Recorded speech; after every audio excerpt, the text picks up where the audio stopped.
Is this the place? You said she's here, but what do I need to do to see her? Yeah, and even Paimon could hear her after drinking that thing. Didn't you just drink a lot of it on the stage as well? Oh, in that case... Vache! Ah! Yes, that's it! So you heard it too! Vignier, it's me! It's me, Vache!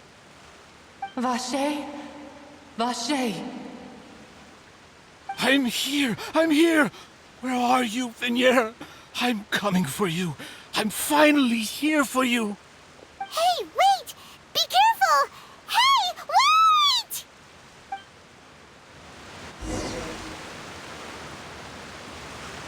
Vignier, is that you? It's me, Vache! Vignier! Vache? Why did you come? Didn't I say? You don't need to look for me. You look a lot older than I remember. How long has it been? It's been more than 20 years. I've suffered for over 20 years since the day you left. All this time, only the thought of bringing you back has kept me alive. Nothing else mattered to me. I must be dreaming. Who would have thought I'd get the chance to tell you all of my feelings like this? Vignier, you are my everything. I really don't know how I could live without you. But Vache, if you ask me, this world would be better off without you. What are you saying? If not for you, I would have finished my law degree and probably become a top-tier attorney one day. If not for you, I would have continued to pursue my love of the arts, and my works would have been displayed in the Palais Mermonia itself. If not for you, I would at least have been able to take care of my mother. And she would not have grown old and died alone, with nothing but the tears on her cheeks. It's all because of your selfishness, Vache. It's all because of you. You... Wait, you are not Vignier. Who are you? You're right. I am not Vignier. I am the sacrifices. Every woman who died by your hand, as our bodies dissolved, our consciousnesses flowed back to the primordial sea. Our thoughts circulated endlessly within the primordial sea, and we were no longer individuals, but we became one, just as streams of water come together in the sea. I'm Cressy. I'm Lemony. I'm Azine. The only one I am not is Vignier. Why? But then, where is Vignier? She doesn't want to see you anymore. Every tendril of her consciousness is avoiding you. This is what you get for your selfishness. Your selfishness robbed us of our lives and our futures. You said time and time again that you'd do any and everything for her. But did you ever consider whether she'd want to see you do the things that you did? If she would despise you for what you became?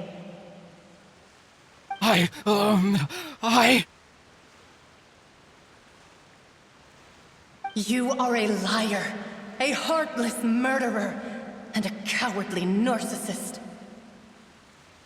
The only thing you are not is Vignier's beloved. From the moment your first victim died and her consciousness merged with Vignier's, she has had nothing but pure hatred for you.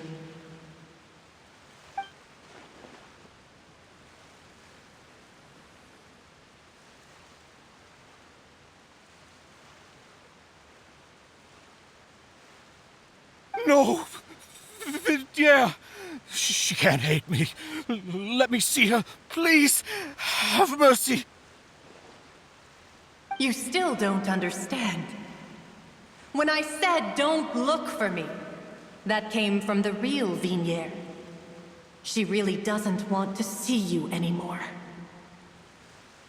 But on top of that, she also said that because it's her final drop of pity for you.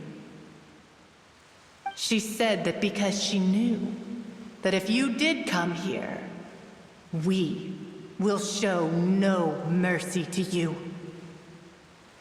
Vache. Vache? Vache? Vache? Vache? Vache? Vache? Drown.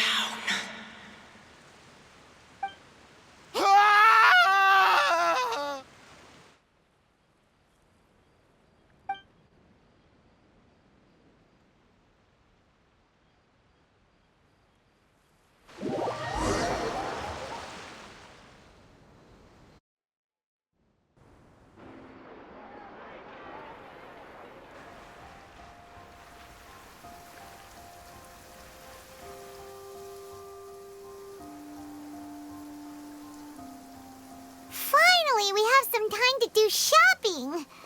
Gosh, it's really been a long time since we've been able to relax. Well met, partner.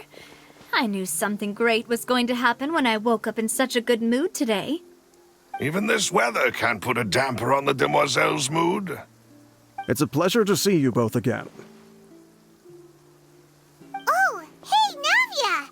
It's been a few days. Paimon's already started to miss you. Oh, now that I believe.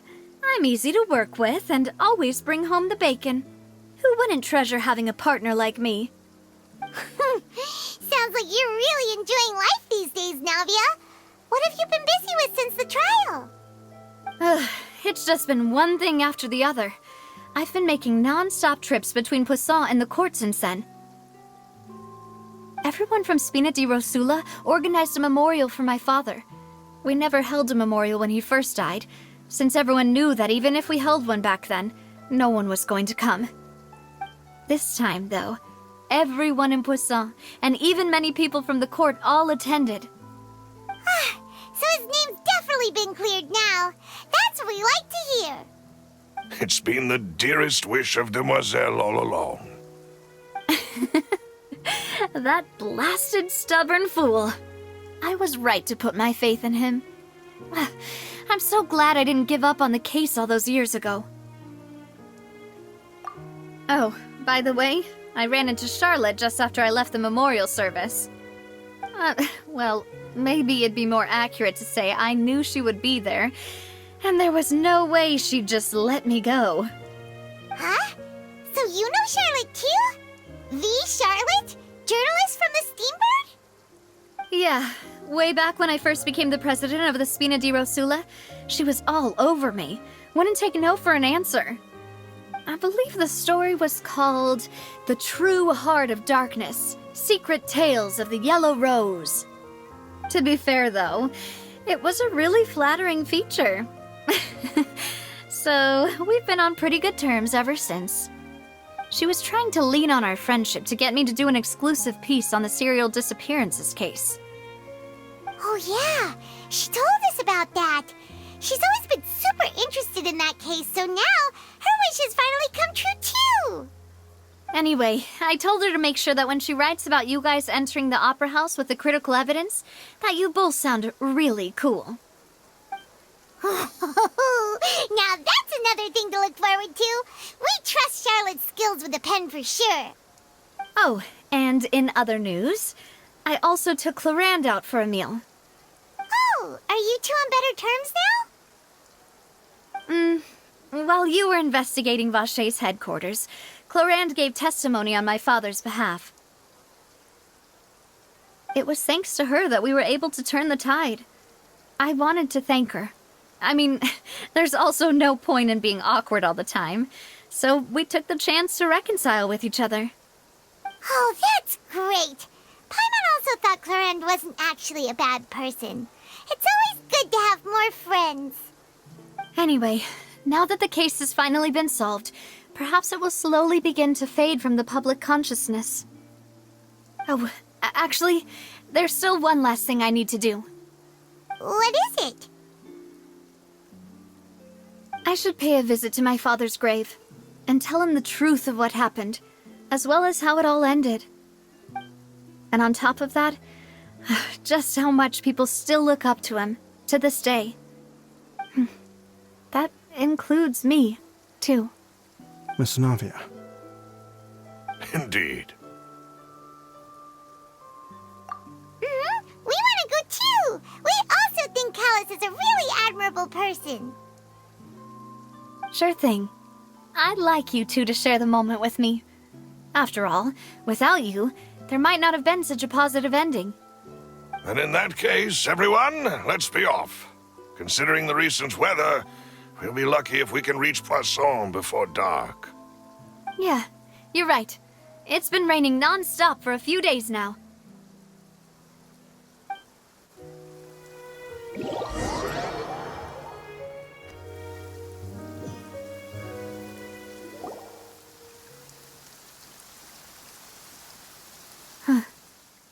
This is where my father's grave is.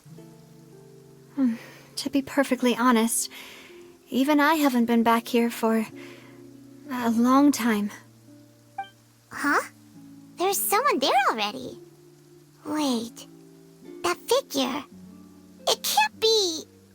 Hmm? Isn't that Neuvillette?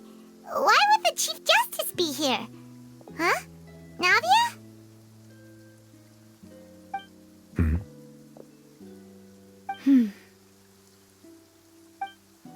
My apologies. I should have asked before coming to pay my respects. Don't say that. Sorry about that. Oh, I was trying to say there's no need for you to apologize. I wanted to show my father how much I've grown, but still, I doubt I've grown to the point that even the Chief Justice would feel compelled to apologize to me over and over. In that case, I will stop apologizing for now. You really could use some pointers on understanding human emotions, Monsieur Neuvillette. In any case, why did you come to Poisson? Well, ever since that day, I've been turning a question over and over in my head. Just what is justice anyway? There was once a time when I didn't want to believe that there could be anything more important to humans than life itself. Oh, rather than that, it's probably more truthful to say I didn't believe humans were capable of resisting the most basic instinct of living things. That they could rebel against their own nature, or consider certain things to be more important than their own lives. Which is also why I didn't stop your father from beginning that fateful duel. I believed that a truly innocent man would never throw away his life like that. That there was nothing, should have been nothing more important than one's own continued survival. But Mr. Callus proved me utterly and decisively wrong. If not for his sacrifice, the serial disappearances case would have remained unsolved to this day. Mr. Callus made the choice he did for his daughter, for his associates, and for many people completely unrelated to him. And in the end, from a certain perspective, one could say that he did it all for the sake of justice. A justice that's higher than life itself. So, you asked me why I came here. I just wanted to say my apologies to Mr. Callus in person. I should have noticed all of this much sooner. This regret has filled me with a sadness that has haunted me for days. That high and mighty chair in the Opera Epiclese indeed insulates one from many important things. Spina di Rosula, thank you so much for your hard work and perseverance. I'm sorry for being mad at you before. So, you're actually one of those types that's cold on the outside, but pretty thoughtful on the inside, huh?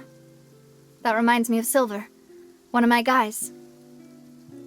Sorry about that. Self-expression is not one of my strong suits.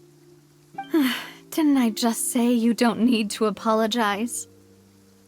Ah, so Navia and Neuvillette seem to have made their peace as well.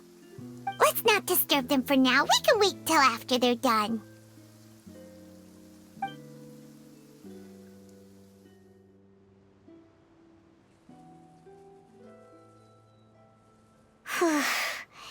Paimon's never paid respects at someone's grave before. Did Paimon do anything rude there? Huh? Oh, Paimon didn't know that was a thing. But Paimon doesn't know what she would do if she can't fly. Oh no. Paimon hopes Miss Navia won't be too mad. Anyway, Neuvillette is still standing around there. It's not often that we can catch him alone like this, so why don't we go talk to him for a bit? If we can't talk to Lady Farina, we can at least talk to him, right?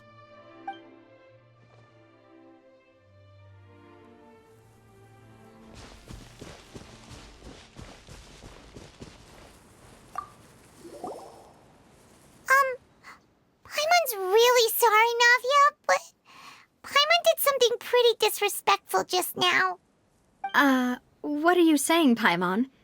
I don't think I get it.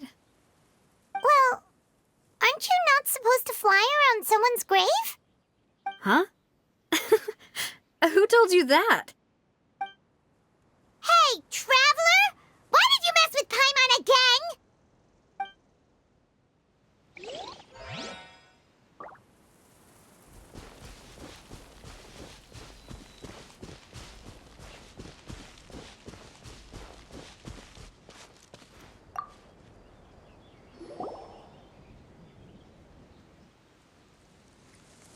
Oh, it's you two. Did Miss Navia invite you to come pay your respects to her father? Mm-hmm. We ran into Navia on the streets today, so we just followed her here. I see. Then is there something that I can help you with?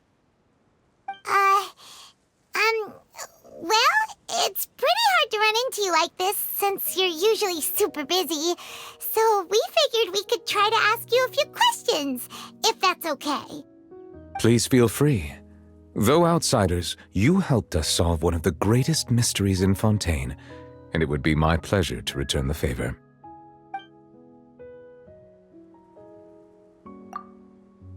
So, at court, the bad guys referred to that special water as water from the primordial sea, but what is it really?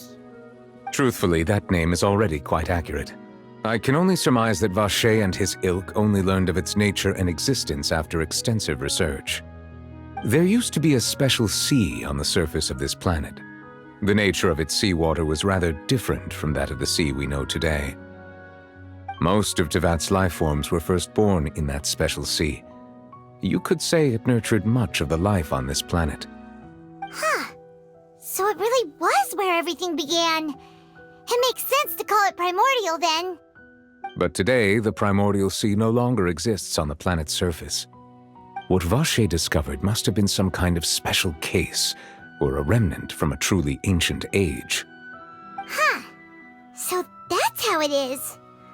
Oh, you really know everything, Monsieur Neuvillette. But if that's the case, then why would people, at least people from Fontaine, dissolve in that kind of water? Indeed. Why would the primordial sea, which was known to engender and nurture life, suddenly reverse itself and devour life instead? To be frank, that also doesn't match my understanding of this world and its laws. There must still be some unknown secrets around the people of this land. Is there anything else you'd like to ask me about?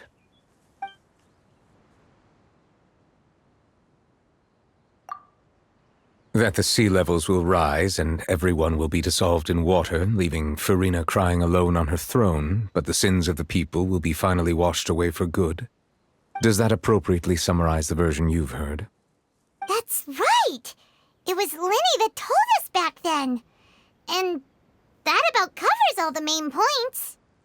Yes, up to the present, I think we reached a point where we have no choice but to confront this prophecy directly. Rumors have it that this prophecy is rooted in the last words the former Hydro Archon left to the world before she passed away. A prophecy? Of the former Hydro Archon? Wow. This is the first time that we've ever heard of it. 2 parts of the prophecy have already proven correct. The rising sea levels and the ability of the people of Fontaine to be dissolved. We should be more vigilant and stay on the watch for further signs. Speaking of the prophecy, Farina has also always taken it quite seriously. Indeed, she has been collecting information and intelligence from across Tevat for this purpose. If the rumors were true, then perhaps this prophecy is the conundrum left to Farina by her predecessor. But with Farina being the way she is, can we really trust her to solve it? Is there anything else you'd like to ask me about?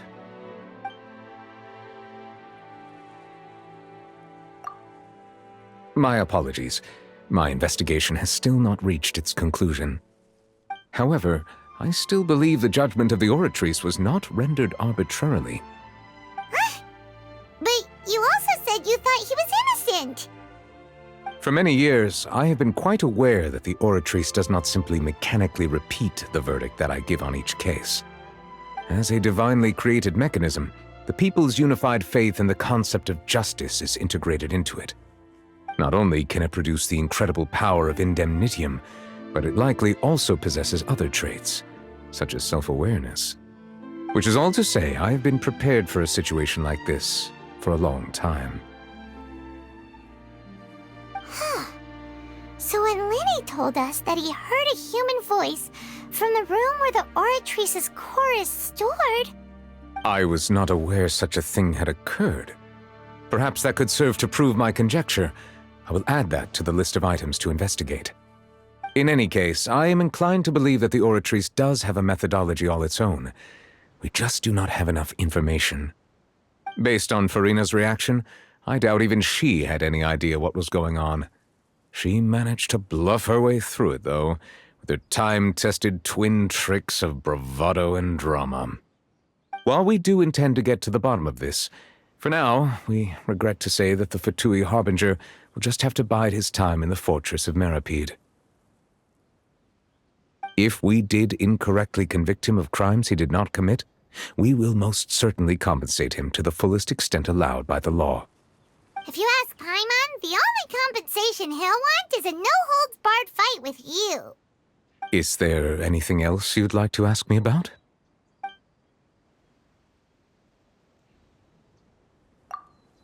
Your sibling, another blonde-haired traveler.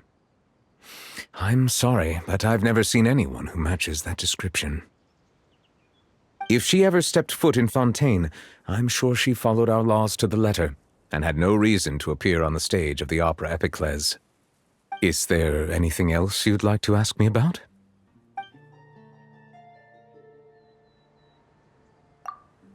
Very well. It was my honor to provide you with what answers I could. I very much enjoyed conversing with you. It will soon be time for me to leave this blissful tranquility behind and return to Palais Memornia. You really are super busy, Monsieur Neuvillette. Paimon thought you only came here to pay your respects today because you had the day off. Crime and villainy do not have the day off, and so justice must work around the clock as well. This is merely the nature of a justice's work. All right, you've got a point. Huh? Paimon just noticed that the rain has stopped.